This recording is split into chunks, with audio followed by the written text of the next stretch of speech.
Okay, this is take two. My phone ran out of memory. Okay, this video is to explain to you cheap mods.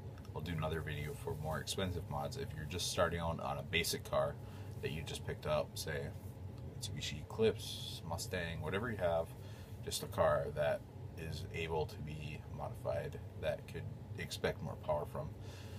Because if you have, like, say, I'm going to hate on the Hondas right now, but if you have a Honda, no. You're not gaining any more power until you throw forced induction on it. I'm serious. You may be able to build your engine to 200 wheel horsepower NA, but it's still 200 horsepower. I mean, if you're going to want to go more, forced induction.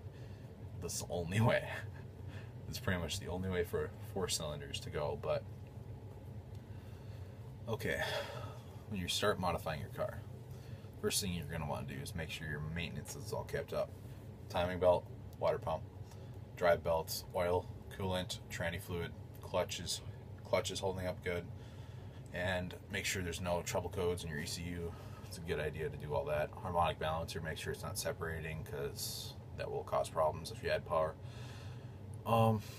Yeah, just make sure it's all good. Oil, I suggest, if you're going to be running some good horsepower, 50%, 100 more horsepower, 150 horsepower more, you're going to want to go synthetic or something that is stronger than just the cheap Pep Boys brand garbage. Just go with Mobil 1. Amsoil is the best in my opinion. Royal Purple's good also, but first thing, okay, now we start talking about mods. Exhaust is the first thing you really want to mess with, because if you're going to do an intake, your car's breathing in more air, it's going to want to get it out. So why bottleneck it, really? So you're going to want to do exhaust. First thing, if you want to go the cheapest bottom line, cheapest way to do an exhaust is to get probably a high flow catalytic converter. Pick those up for, I don't know, 80 to 200 bucks, anywhere between there. Or do a test pipe, which I live in Michigan, there's no emissions testing, so straight pipe all the way. But exhaust, catback would be the next cheapest. Turbo back, if you have a turbo, would be the next, and so on and so forth. But a header it kind of falls into its own, because you can expect headers, go bottom line eBay crap for like 90 bucks, you can get a header.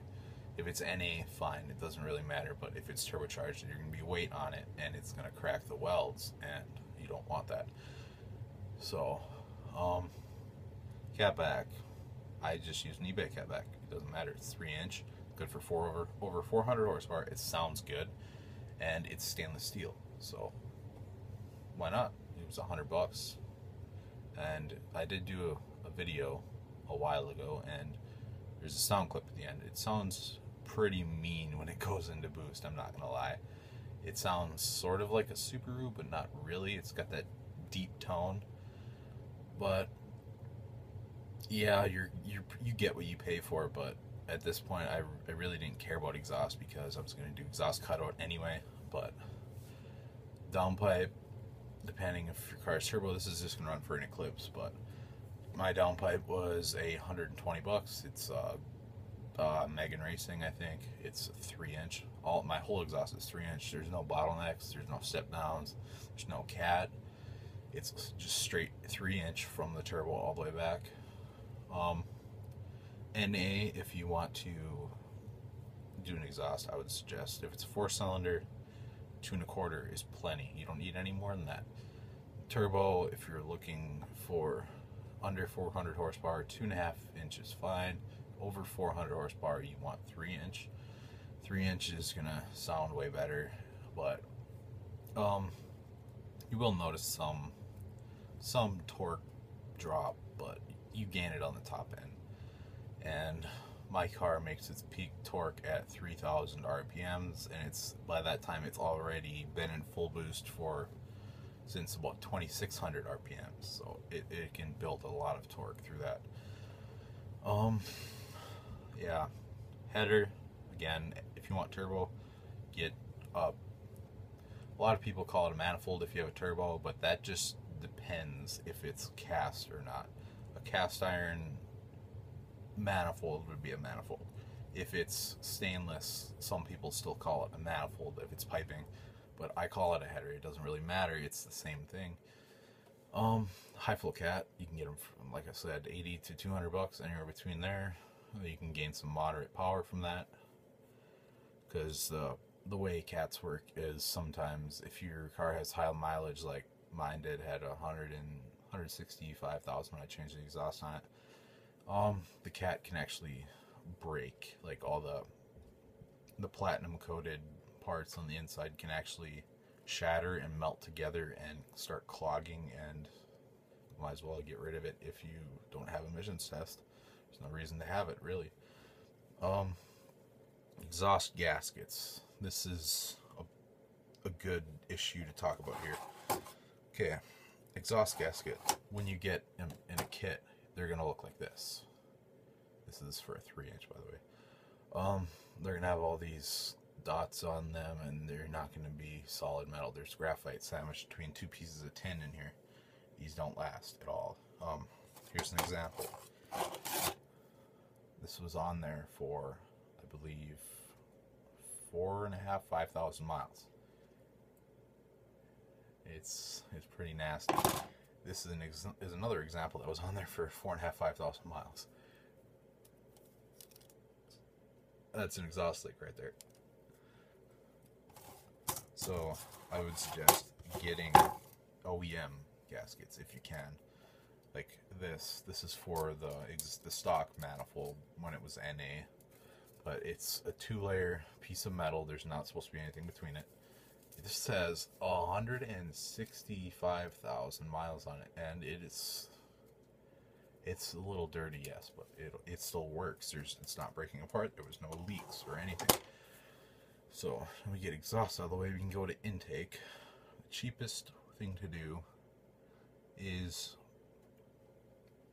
probably just to go with a mass airflow adapter and filter, because depending who you buy your panel filter from, it'll run you 30, 40, 50 bucks.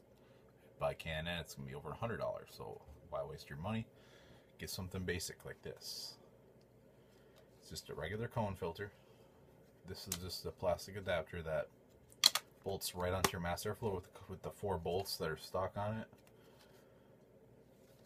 And on my car specifically, you can gain, I think, from what people have said about it, like not the sellers, like people who have actually done this to their cars, you can gain 5 horsepower at the least, or around average. But I'm not using that on my car. That's brand new. It's for sale, by the way. This is what I had on my car, since my mass airflow was modified and it didn't have the bolt pattern anymore on it.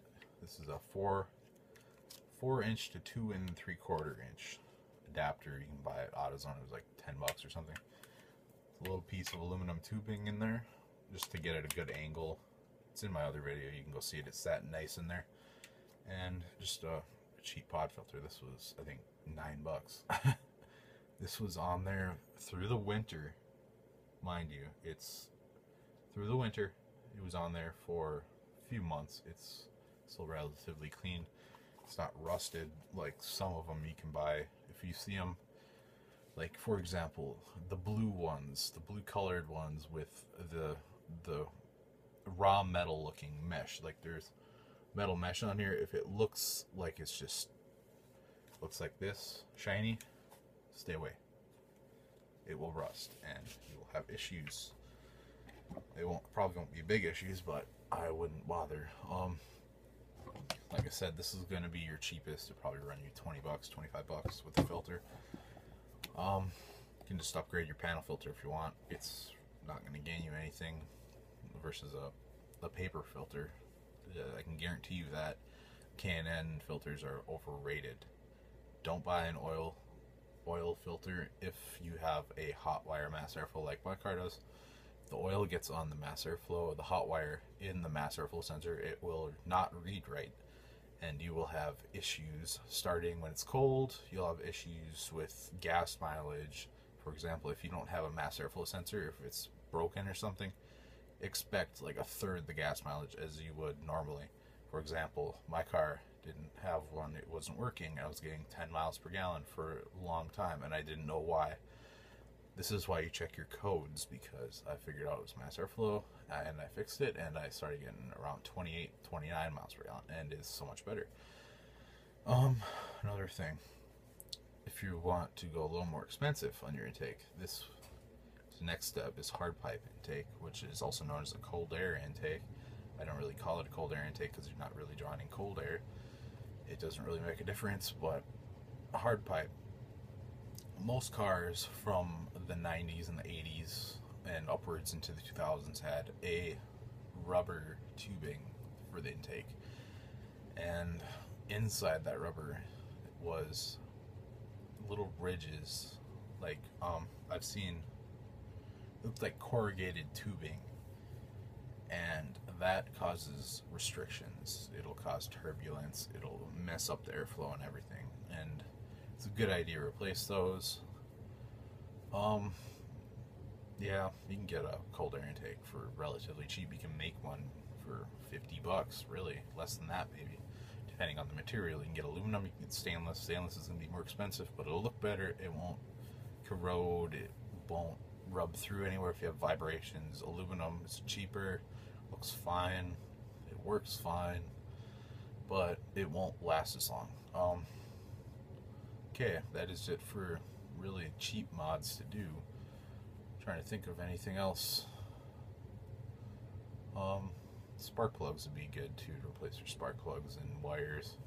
I mean, you can get plugs and wires. You can get, if you have 4-cylinder and you're turbocharged, you can get some NGKs on eBay. They're still NGKs, by the way. $10 free shipping. Go buy some. Buy a few packs of them. You'll never have to worry about it. Plug wires. Magna-Core makes some for my car, and they are $130, I believe, for 8mm, which is, you're not going to get any power out of it, mind you. It's a good idea to replace it if you need it. It's a good idea to go a little bit higher quality, because why not? Especially if you're going for like higher horsepower, 400, 500, 600 horsepower, somewhere around there. Yeah, that's it really for cheap mods, and I'm going to be making a video for more expensive mods, which it's gonna, the list will be a lot longer and more extensive and more fun and a lot more expensive, mind you. So thanks guys for watching, and I will talk to you guys later.